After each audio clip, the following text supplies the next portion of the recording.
She sees the gun, all right. She says, don't hurt anybody. I says, young lady, I'm not here to hurt anybody. I'm here for money, and then I'm going to bail out of this plane.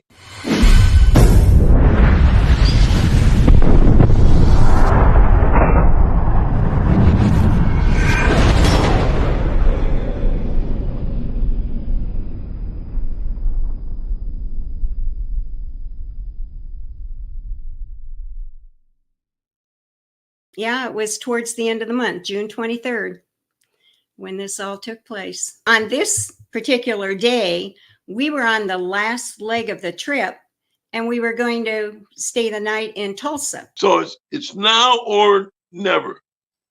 Now or never. And I actually was thinking to myself, dude, you got to pump up your nuts, get this done. Otherwise, it's over. So I leaned over and asked the one of the passengers there. I says, where's the men's room? And he told me it's in the back on the right-hand side. And one of our passengers got up, went into the back lavatory. We were towards the end of the flight. We were about ready to descend into Tulsa. I said, okay. I reached down, grabbed my attaché case. This thing's got about, it must have weighed about 15 or 20 pounds. It was heavy. That gun and that clip with all those 45 caliber bullets and everything. So I grabbed that and I go to the men's room. I open the door, close the door, and lay my attaché case on the counter. I pull out my gloves and I pulled out the wig, put on the wig, took the gun and took the gun in my hand and pulled the chamber back until it clicked. This was a very cautious operation. I had to pull this thing back and make sure it didn't slip, because if it slipped and a cartridge went into that chamber and fired, it would be over, because we're at probably 15,000 feet at the time, and it would have blew a hole in the plane. So I got that thing to click. Then I opened up the door and closed the door, and I was in the back of the plane there. Put on a man's wig, dark glasses that you couldn't see his eyes, surgical gloves, and he came out with a machine gun. I was crouched down and I was going like this, trying to get the attention of the stewardess, any stewardess.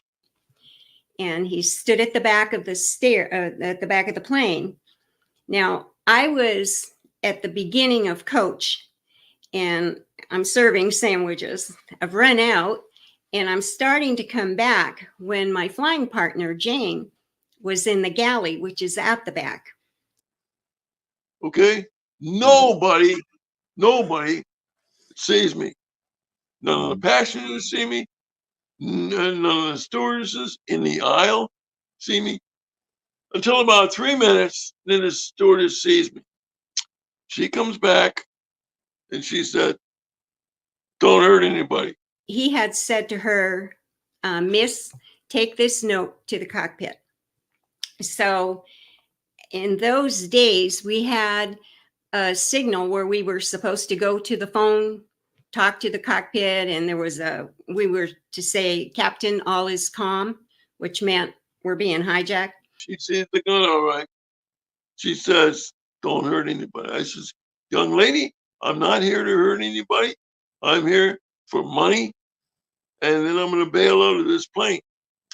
Take this note and give it to the pilot, and then come back here immediately.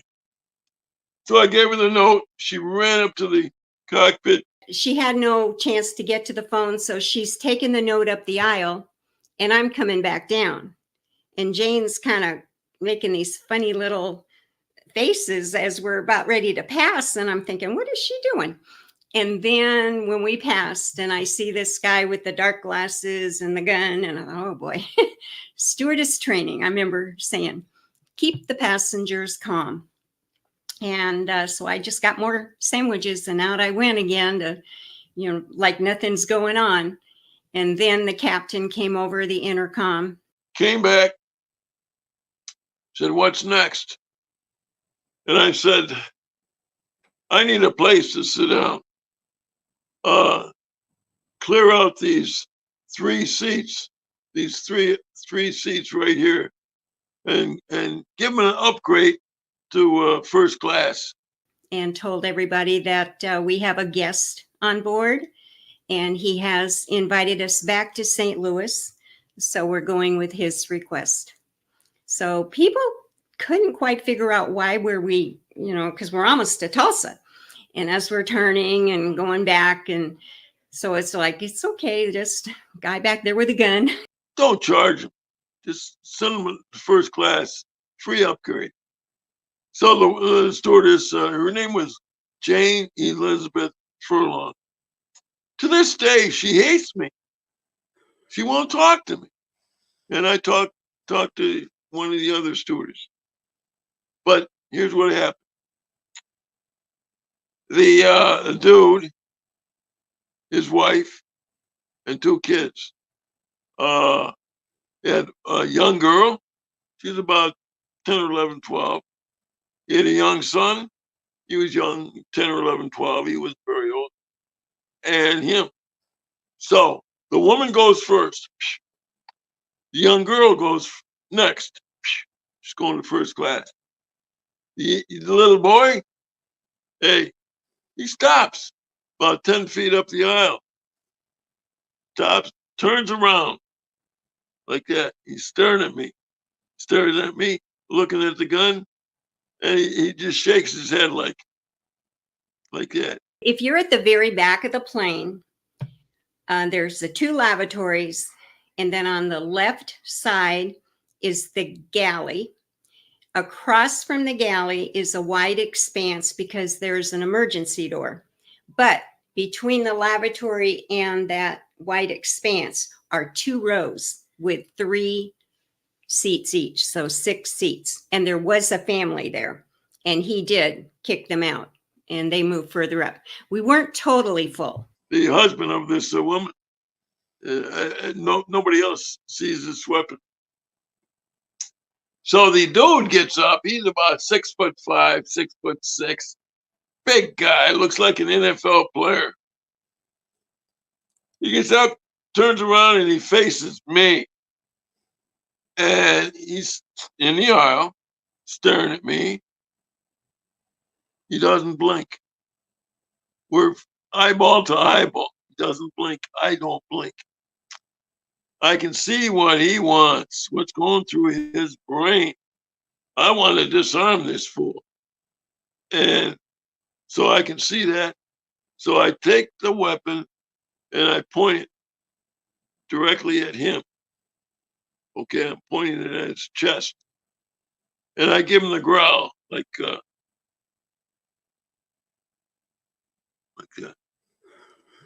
I didn't say anything. I just looked at him. So they moved further up. Can you see the gun? Oh, yeah. The family back here knew.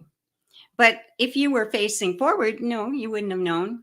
He got the point. He turned around and headed up to first class. But I wasn't going to blink at all. Okay? If he would have kicked me or rushed me or everything, that gun would have, he'd have been all over. He'd have been dead. Hero. And I would have been facing the death penalty in Missouri. It would have been very, very bad.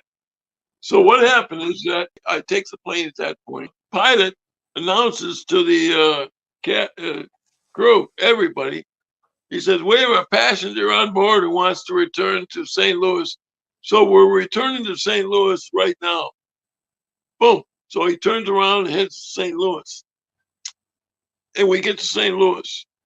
And so as we came back, he sat in the very last row on the aisle. And then he had us, first we had to go and get anybody who had a camera and take the film out. And we brought it back to him in those days. He would expose the film. He told us he wanted women and children in first class and beginning of coach and the men behind. So we were breaking up families. It was very quiet. People, very quiet. And I know I was very scared. I'm sure we were all very scared because you don't know when somebody's doing something like this. Yeah. So we landed far from the airport, out in the fields somewhere at the airport. And I told the stewardesses, I says, we got to get rid of people on this plane. I says, have the pilot announce all the women and children get off this plane.